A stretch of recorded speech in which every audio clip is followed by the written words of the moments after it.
Lawyers are saying I should be in jail. They're very angry because their profession is threatened. But we found two areas where the court rules don't explicitly forbid AI and technology and electronic devices. It was a struggle finding courtrooms where this would be allowed, but we found two. And then the two heard about what was planned. Joshua Browder, CEO of DoNotPay, it's a AI app for legal services. That was him a couple of weeks ago talking about his app that has the ability to listen to court arguments in real time. And the app was supposed to argue for someone in court next month for a speeding ticket. That isn't happening anymore.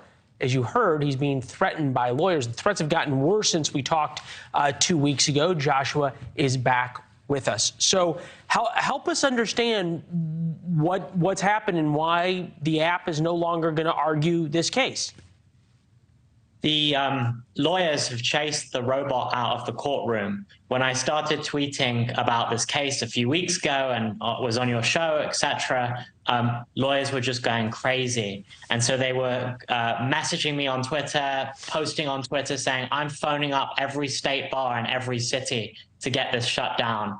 And unfortunately, lots of different over-regulated state bars like California and elsewhere threatened us. And all these state bars said, if you go through with this, we're going to prosecute you. We're going to refer you to the district attorney, and you could get up to 6 months in jail. So we understand there were state bars and lawyers that threatened you because you wouldn't even tell us where these cases were. They didn't know if it was in their state or not, and they still threatened you?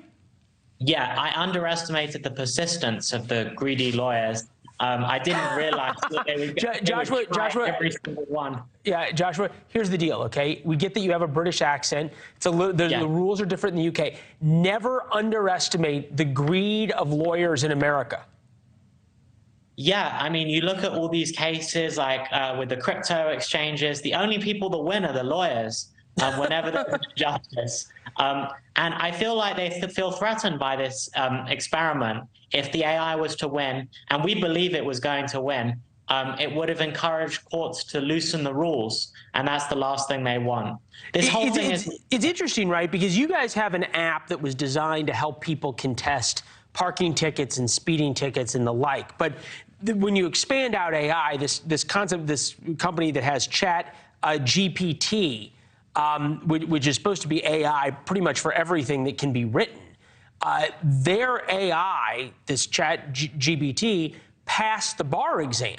It was able to pass law school. I can only imagine how threatened lawyers are by that. Yes. Could you imagine not having to pay $1,000 an hour for a lawyer and instead just type in something to GPT? And so what we're doing is we're using this for consumer rights. So we're going to focus on online disputes. We've been incredibly successful, and we're just going to continue with these fighting Comcasts of the world. And that's what we're going to do until the rules change. I don't want to go to jail. I'm not even from this country originally. And so I just want to continue my fight against corporations. Well, we're glad you're free. I think you meant Comcast, the cable company, if I heard that right. Look, you always know you're doing something right in journalism or in anything when you get threatened. The best words a journalist can ever hear is, "I'm going to take you to court." It's like, well, we must be doing something right. Cost of law school, $206,000 average total cost. Lawyers are going to be able to threaten people like you. It's a mistake to do, and being a bully is always wrong. But at some point, right, kind of like taxi medallions in New York when Uber came along, you could only threaten people for so long before superior technology, which it sounds like you all have, prevails.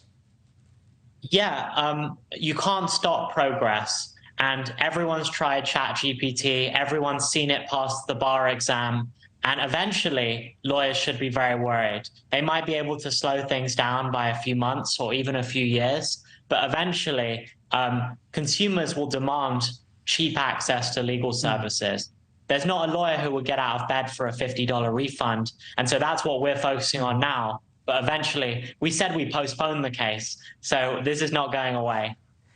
Yeah, and there's going to be a few lawyers who are going to make even more money because they're going to figure out how to embrace the technology and learn from it and harness it.